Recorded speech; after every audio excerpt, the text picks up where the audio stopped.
Hi, everybody. Good morning. Super excited to do this Data is Love with my friend, Rob Hadley, who is calling in from, you're back in Salt Lake, right? Yes, yes. Salt Lake City, Utah, hottest place in North America probably right now. Um, and we're going to talk about something that I love talking about. And Rob, like you and I talk about this frequently, which is like what what are the little white lies companies tell, the ways in which they manipulate data, the ways in which they hide information, specifically when it comes to diversity, equity, and inclusion, and all of the bits and pieces that drive workplace equity forward. So, as we're getting started, will you tell people about yourself and your kind of like amazing career journey that's brought you to this moment? Yeah, well, first of all, Aparna, it's great to see you. Thanks so much for having me. I love this show, and I am super excited to be with you and your audience today. I am happy you mentioned that it's 104 degrees here today because my air conditioner is not working. So if there's beads of sweat running down my forehead as we talk today, then that's not a representation of how difficult the question is. It's just because it's really, really hot in my office right now. Yeah, and so in terms of my background and career, I have spent about 20 years in various roles that they always had some sort of data presentation component, right? So build the business case, tell a story with data, show us why we invest this, why it's appropriate to invest this money, and make us look good in doing so. So I did that in finance, in operations, and strategy. And then a few years ago, I ended up in people analytics with and a big chunk of that focus was on diversity, equity, and inclusion there. And so, I think that you and I talked about the fact that I probably wasn't in tune with what I was going to see and learn and find out as I had access to this incredible amount of people data. And as we started to dig into where there were biases in the organization. And so, and the, I'm particularly passionate about this topic because I was in those, I think you often refer to it as gatekeeping conversations, right? So we were always, as part of organizations, trying to figure out how do we tell a story? How do we, what can we say to the general public about some of our efforts and what we've done well, what we show our employees? And I was usually in those conversations, often as the voice of greater transparency, greater liberalization, and progress in presenting DEI data to both our workforce and to the general public. So so tons of experience in corporate America working with this data, and I can as I learned more about it, and as I went out on my own and wanted to start my own company, I just felt that all the things that I learned about, one, how companies, even though they may know what they need to do in terms of taking steps in order to close the gaps they have in terms of diversity and inclusion, they may not be able to do it based on the culture that they have for whatever reason. And then we also learned a few tricks that in organizations that are maybe slow to move, how you can get people to move a little bit faster and to move some things forward when the challenges seem pretty great. So I just felt like that's something that I wanted to share with the world and build a company around. And that's what I do currently. Oh, I love it. Okay, so we're going to end the conversation with how we can get people to move faster. How do we speed things up, right? Because I think that what's true for me as an immigrant and a woman of color, and like you've got a kiddo as well that's right, like whose Mm-hmm. mom is also an immigrant, and so Right. we don't want. I think it's safe to say that like we don't want to continue to go to work in an environment that doesn't value us or that's just less kind in many ways. But and it shows up in policies and practices, and like who are the people that feel good about taking time off and who's absolutely terrified to take time off, like I am, Sure. feeling guilty about it constantly. So, okay, let's dive in. You said that you would share at least five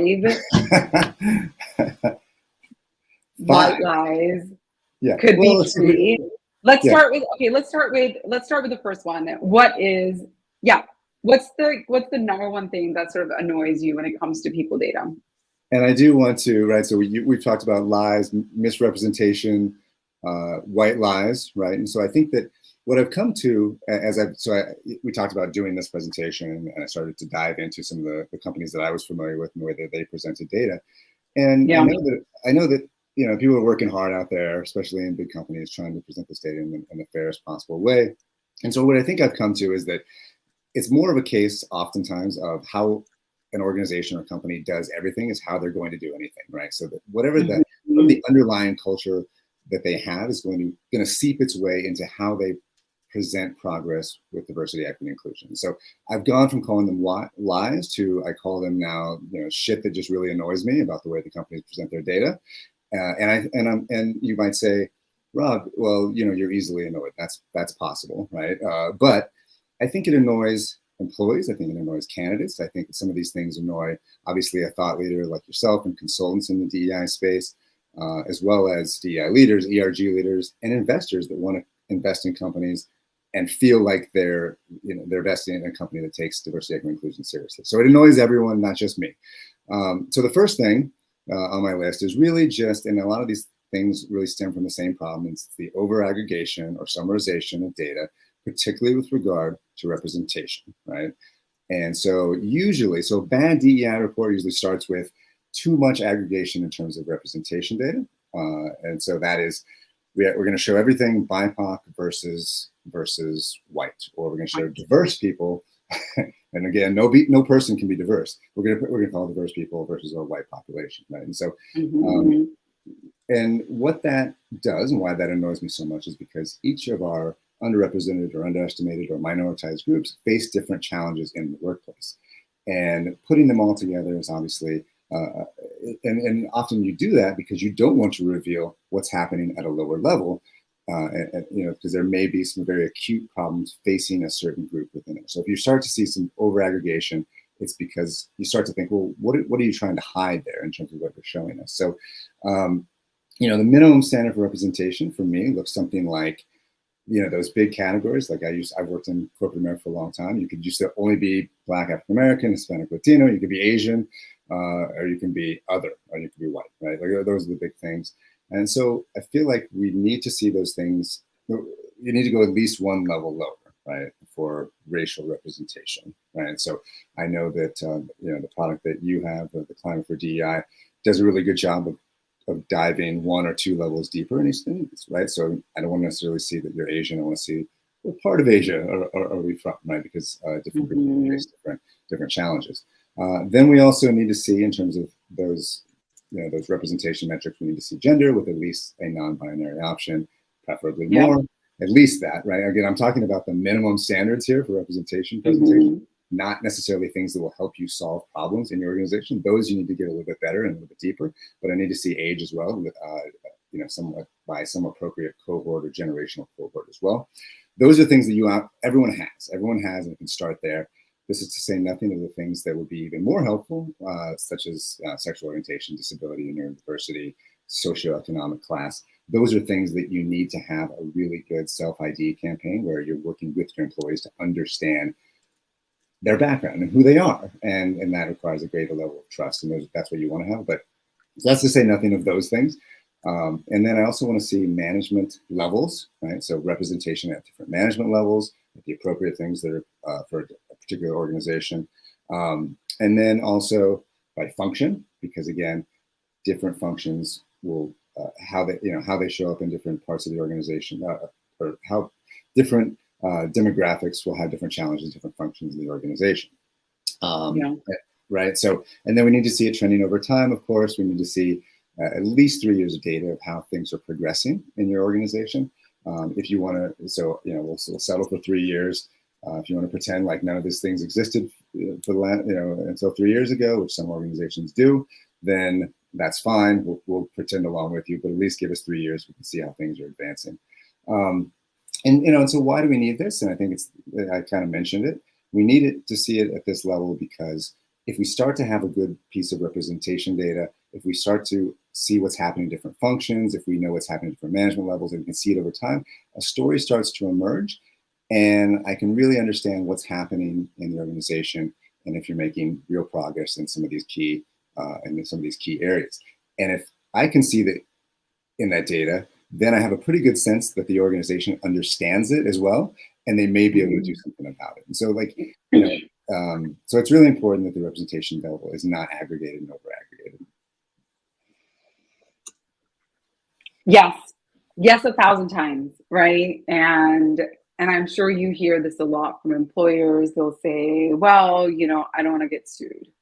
I don't, I have to minimize my risk. And I think, what I've started to see in the last couple of years is companies will not collect self-ID data other than the very broad EEO buckets, because they don't even want to disaggregate by anything other than what they have, right? And they're not on any campaign to clean up even the data that they have to report out for EEO, their EEO1 reports.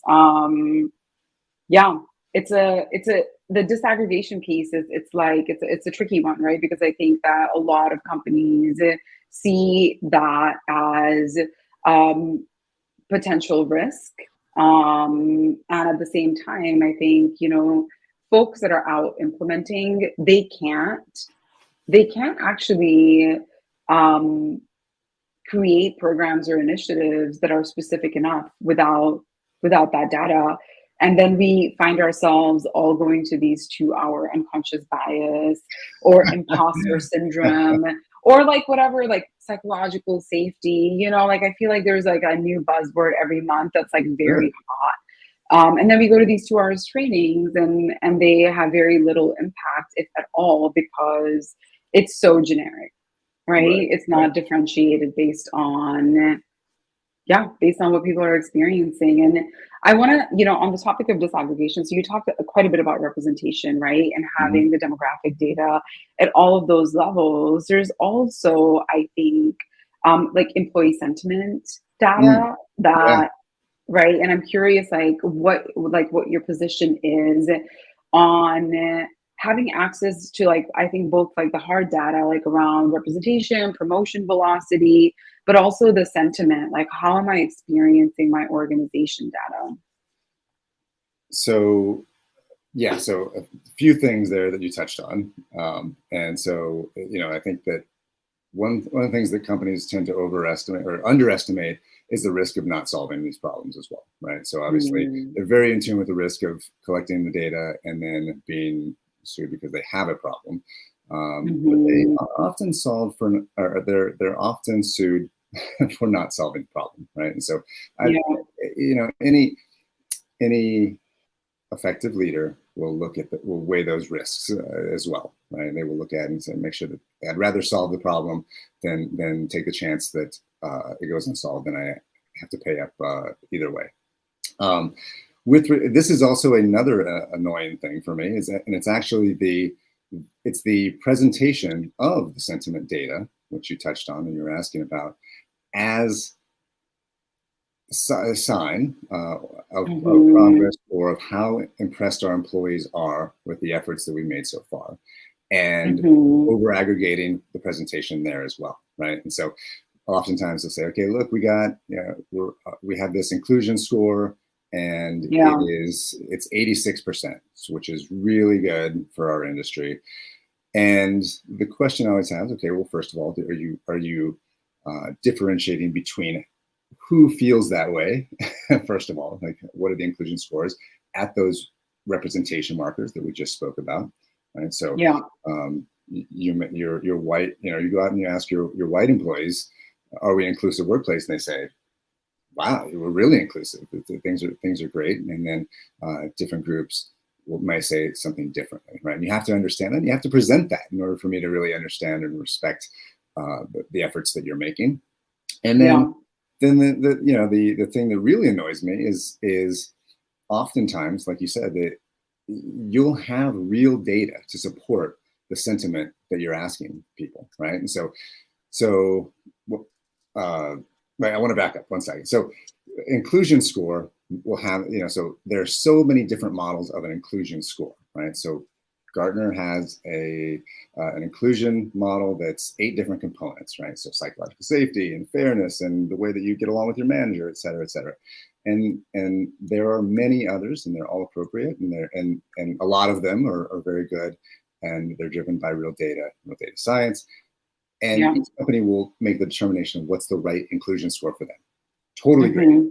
But you got to tell us what goes into that inclusion score, because you can also find that on one of those dimensions you're doing really well, and on another dimension you're not doing so hot, right? And so where you're actually falling down, and again, by showing that you understand that there's another level of detail here, you actually feel like you might have a handle on the problem and be able to solve it. Yeah. So then the second thing is, again, surveys and sentiment are a proxy for real operational data oftentimes. Yeah. So again, don't tell me that your employees think that you're fair, that you're in a workplace environment. Show me the actual representation data, the data, the pay equity data, right? Like show me those things that are actual operational data that can prove and align with the sentiment data that you're sharing with the rest of the world. Yeah, overstating the inclusion score, not telling people how you got to a number, right? I mean, we know this, right? We all went through high school math where you have to show the work. You have to show the work. You have to show how you got there, right? Like, yes, show your work. Get that in the graphic down there below. Show your work. Yeah, that's the part. Show your work. Okay, I want to talk a little bit about pay equity and pay transparency. You know, like in Washington State, I actually don't know what the status is in Utah, but in Washington State a couple of years ago, you know, we passed some pretty progressive pay equity legislation. You know, and are like there's a huge push right now for salary transparency, and what's come along with it are all kind of pledges and like credentialing and so what if any of it is like real and useful, and like what are all the places where employers do like some like real sneaky stuff with respect to pay equity? Well, again, I don't know if it's sneaky or if it's just you know, so to your first point, you might be surprised to learn that here in Utah, we're not as progressive as we find in Washington State. We're a little bit behind in that regard. So the state of Utah also 2 years ago did a big pay equity audit, and you know, and they came up with the headlines or in the news was, you know, Utah has no pay equity gap, and you know, you go to company reports, organization, nonprofit, other government reports, and that's the way that it is presented. There is no pay equity gap, and or that we have a 99% pay equity compliance, or you know, we're 99% pay equity compliant, whatever. And so, I think that again, that's the kind of thing that you present to the public in hopes that they don't dig any deeper than that, right? And so, one of the things that annoys me very much about pay equity is, so what we're talking about there, when a company makes that proclamation, what they're talking about is you know, the first branch of pay equity, which is equal pay for equal work. Right? And so that's Rob Hadley is an accounting manager 2 at some organization, and Aparna, and I have 10 years of experience, and you know, and Aparna is an accounting manager level 2 at the same organization. You have 10 years of experience. The organization should be able to do the math and take a look at our salaries and say, are these close? Are they equal, right? And so a lot of times that's what you're seeing when people make those proclamations, or organizations make those proclamations about pay equity. And so I've always said that it's any kind of organization with some job leveling and you know, some salary grades should be able to get that piece right. They should be 99.9% compliant with that regard, because what they're celebrating when they make that proclamation is that we're not totally incompetent and we can do math, right? And so I've always said that's the lowest level of pay equity they should be able to do. Now, I was wrong about that, because a couple of weeks ago, you probably saw that Google just paid out $150 million settlement because they couldn't even do that piece, right? You know, so so I think that you know, so so it's important to do, right? And so obviously I'm not disparaging pay equity analysis in that regard. However, Yeah. the thing that I'm interested in is going back again to that representation, because as you move up in an organization, and we know that most large organizations are full of white males on the top of their organizational chart, you get paid more, right? And so a Yeah. better presentation of pay equity in your organization would be to see either salary or even better yet, total compensation at those managerial cut levels all the way to the top. And what you'll find most often is that they really mirror representation, right? So that's what salary is going to look like. It's going to look like as you move up the organization, you get paid more, and as we go up organizational charts, they tend to be more male and white, and so you're going to see inequity in the distribution of pay if you're looking at that way. And that, to me, that representation gap at the upper levels of organization is the pay equity story. And we really kind of dust it off, right? When we're making that presentation of pay equity is 99% compliant, we say, well, adjusted for other factors, we're 99% compliant. And say, well, those other factors are very important, right? Like, so the job level, job grade, et cetera. So that's one thing that annoys me about pay equity presentation. And then the second thing is, especially I know you do a lot of work in tech. And so a large, especially in the startup world and fast growing tech companies, rapidly growing in it's really ownership equity that is important. And so if you're an engineer and I'm hired and I'm given 10,000 shares, and you're an engineer and you're hired and you're given 2,500 shares, and then the company makes it big, there's a drastic amount of disparity in the way that we're compensated, whether you want to call it pay equity or not. And so companies are starting to get much better about this, and Carta does a great job of showing us, as in terms of cap tables, and they do, obviously led by a great leader there as well. So my point is that ownership equity is a big piece of pay equity that I think is underreported and underappreciated, and that's how people build generational wealth in our country, right? It's how people get ahead and get a leg up, and it's really important to make sure that that's front and center as well. Yeah, I think, you said earlier, like salary, but ideally total compensation. And, you've spent the majority of your career in corporate America. I spent the majority of my career in the social sector, where there are no stock options and, necessarily bonus structures. Yeah, no, I mean, you can barely make your rent. And now that I am working more in tech, and I'm working with even, larger nonprofit organizations that quite frankly run like corporate America, one of the things that, doesn't get talked about is all of the industries in which your bonus could be the equivalent of 100% of your base pay. Or more. Yeah, or absolutely. more. Throw in this stock or an equity piece, and suddenly you're looking at like a bonus that is 200% of your base pay. And who's eligible for a bonus? Like, a lot of times it's only managers or senior leaders that are eligible for a bonus, and then they're writing goals in a way where they can meet them so that they can get their bonus. And on paper they'll say exactly what you're saying, right? Like, we're 99% in compliance. And I'm like, yeah, and 99% of your organization doesn't know that you get an extra $1 million at the end of the year. Right. Yeah. And if you presented that data, right, I mean, you would look incredibly imbalanced, assuming that this individual is, may not be from an underrepresented or minoritized group. So it really changes the way that people perceive pay equity if you're presenting it in that way, as opposed to the way that most people will show it. Yeah. And bonuses can be negotiated as well, right? And so you could absolutely have 100% pay equity in your organization, discounting all of the variable comp. For sure. Yeah.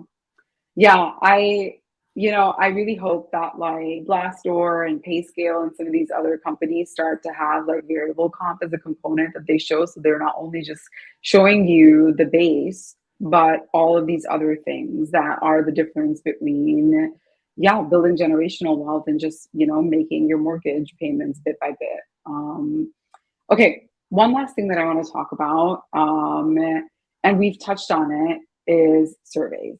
If a company is building their inclusion score, often they're building it off of doing all kinds of employee surveys. Certainly, we do a lot of surveying with our clients and Yeah. customers. Good, bad, ugly. Where are you on them? On surveys in general? Well, I mean, I think that a lot of companies will say, well, we did a survey and, Oh, and sure. like, here's our score and like, we're doing great, right? Our survey shows us that 99% of our employees are very happy. Right. Yeah, no, and that's what I was touching on is I need to see it at a deeper level. You had your sometime collaborator, Nicole Kai, on here, and she Yeah. went through some of the things that are wrong with surveys or wrong with just data science and organizations in general. And so, yeah, I mean, I think that if you dig into 9 out of 10 surveys, I don't love them in particular. We even talk about, you mentioned Glassdoor, and so Glassdoor has their survey of, and they have their score for diversity and inclusion, and I don't love necessarily the items that are on there, and so I'm not going to nitpick on your show about like a particular item, but I think that there's good surveys, there's bad surveys, and I'd say that eight or 9 out of 10 are probably not that great. And then when they're presented, they're over aggregated, like we were talking about, and then misrepresented in the way that that will make the company look better. Yeah. Can we talk a little bit about like surveys as a proxy?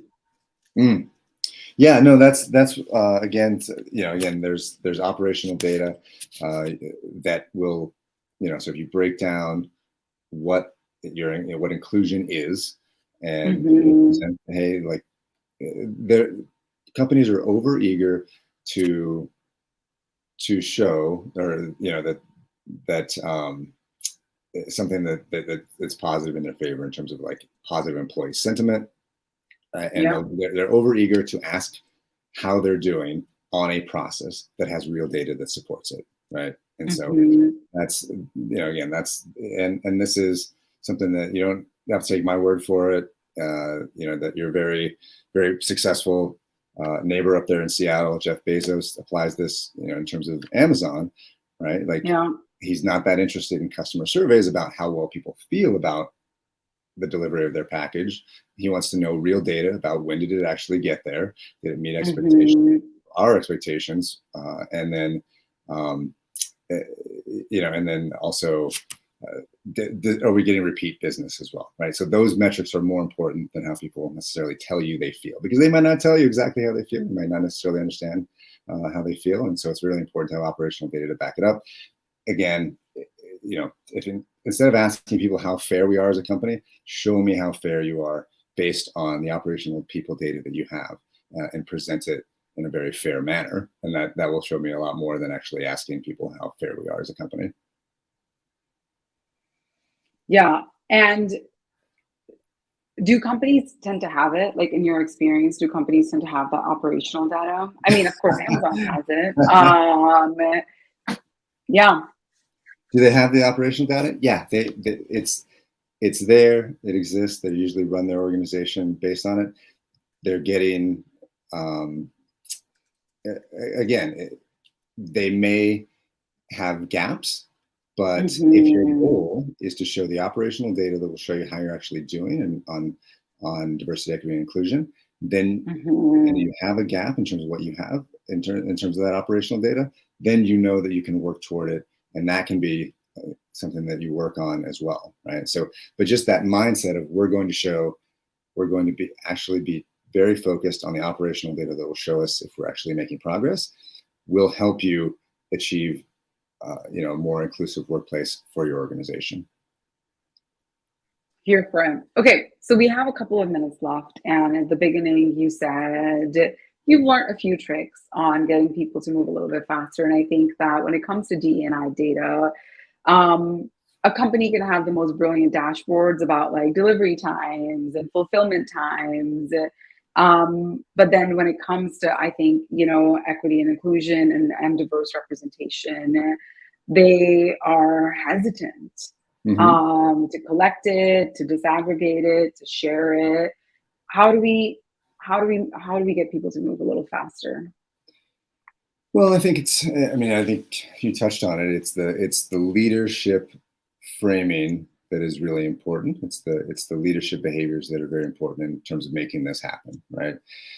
So, what I used to hear is, so and then the legal the legal minds that you're working with. So find a friend in the legal department who is committed to advancing diversity, equity, inclusion in the organization, and the right friend, and who's a little bit more creative in terms of solving problems, right? So a leader, you what I used to hear, so way back, a few years ago, you say, well, we can't do quotas, like we're not going to do quotas, right? And so the legal the legal person, your lawyer will say, we can't do quotas. I don't want to hear anything talk about quotas. And so a good leader will hear, so some leaders will hear that and say, see, we can't do quotas, right? Yeah.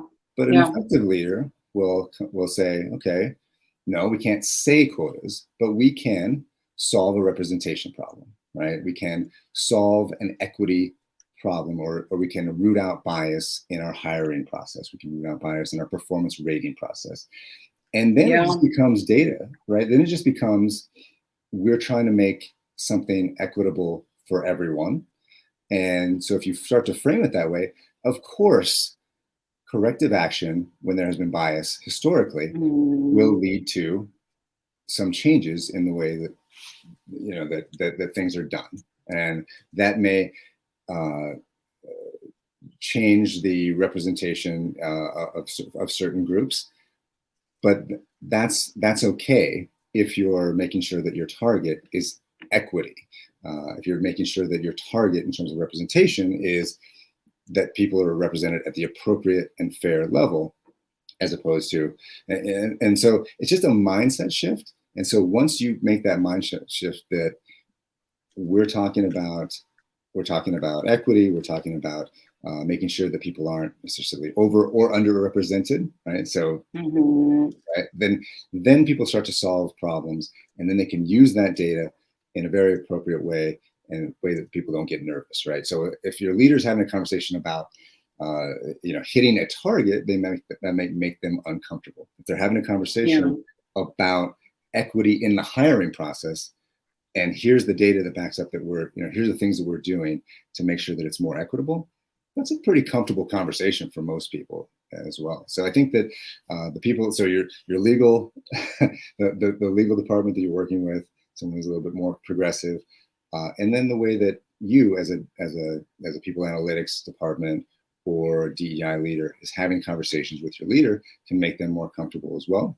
And then obviously, but there's nothing that can substitute for leadership at the highest level, having that commitment and wanting to solve problems and wanting to make sure that changes are made in order to advance diversity, equity, and inclusion. There's just nothing that can be done if that's not in place. And that's what we hear, I think, time and again, right? Like, it's not a checklist. It's not some brilliant technology product. It's none of those things. It's not even like having the world's best, analytics person or researcher. It comes down to, do you work in an organization where leaders are on board? If so, there are lots of strategies and tools that can be implemented to move. And if you work in an organization where leaders aren't, then the first step isn't even data. I suppose it's like finding ways to create buy-in, right, and creating those mind shifts with them. Yeah, and that is the trick. If there's not a complete commitment, if there's initial skepticism, that is the trick of just is how do you do these semantic gymnastics and frame it some way so that people start to get comfortable. And then, once they start to see progress, I do have a good feeling for the nature of people, and they start to they start to get some of their merit badges as the top diversity workplaces, and they start to get some of their peers call and say, hey, we're struggling with this, and I see that you've made some progress in this area as well. They start to get as well. So there's all kinds of of cases of people lower than at the leadership level starting movements in the Yeah. organization, whether it's quality or innovation or and diversity, equity, and inclusion. And so, it's harder to get traction, not at the top, or if you don't have support at the top, Mhm. it can be done. And I think that it's worthwhile investing your time in.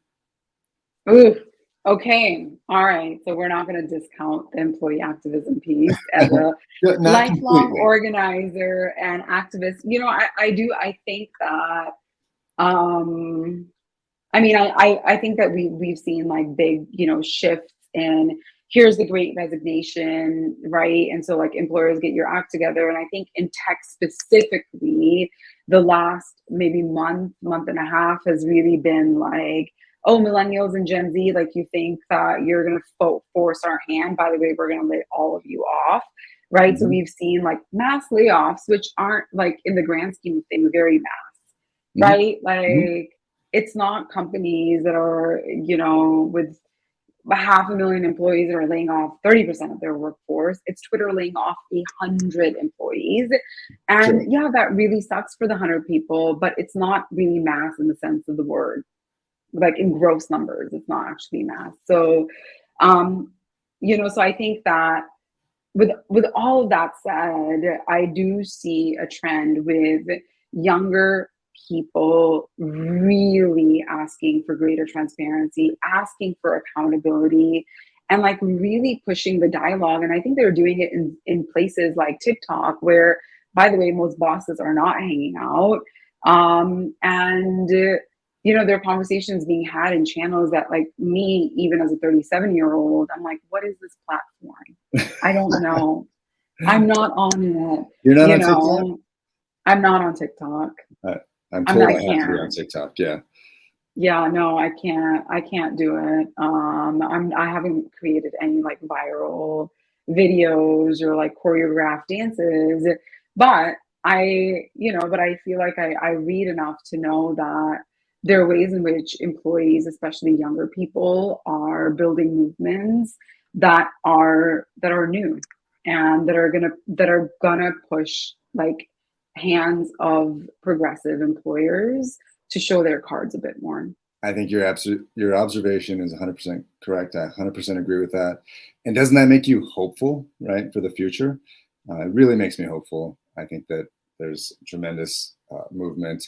I think there's an expectation, younger generations, of that type of transparency and leadership, right? I mean, diversity, equity, inclusion. That is just. There's so many behaviors in diversity, equity, and creating an inclusive environment. There's just good leadership, right, and good and effective leadership of organizations and people, and so therefore, I think that's just the expectation as you get some of our younger generations. So that makes me. That is my optimism. That's where all of my optimism comes from, is looking at those younger generations for sure. Me too. I love it. I love it. I mean, I think that, like I think back about my very first offer letter, and I'm sure this was true for you too, especially in corporate America. And there was that one line that says, you are not allowed to discuss your compensation and benefits with your colleagues. You are not allowed to talk about how much money you make with other people that you work with. And I think in the last 5 years in particular, I've seen such an incredible shift with people saying, talk about money, but specifically talk about how much you're making. Because if I don't know that like Rob is making $30,000 more than me, there's no way for me to advocate, right? Like there's no leverage. And yeah, I mean like transparency is everything. Yeah, It's well, I know everything. you're a big advocate for transparency. I think that you're starting to see some really interesting policies in terms of that when people bring, we talked about equity, right? It was when tech companies are saying when you come into the organization, you're going to get a first best offer that is equal Mhm. to everyone in this particular job band, right? So that has a really that's very impactful in terms of pay equity going forward as well. Transparency. There's Mhm. just you're starting to see some really cool stuff that people are doing, and great leaders, and that that we're familiar with in terms of the work that they're doing. And so, yeah, I think that my definitely hard for me even to discuss pay, right? And actually, I work for myself, so there's no one to compare to anyone to. But certainly, it's something that people are going to have to start getting more comfortable with because it's coming for everyone. Yeah, Rob, thank you so much. It's coming for everyone is the perfect um, it's the perfect point to close out this conversation. Show your work, be transparent, and know that like there is a tide coming, and yeah, like we want to be riding that wave, like it's in our best interest to do so. So thanks everybody. We'll be back next week with another edition of Data is Love. Have a great week ahead. Thanks, Barna. Thank you.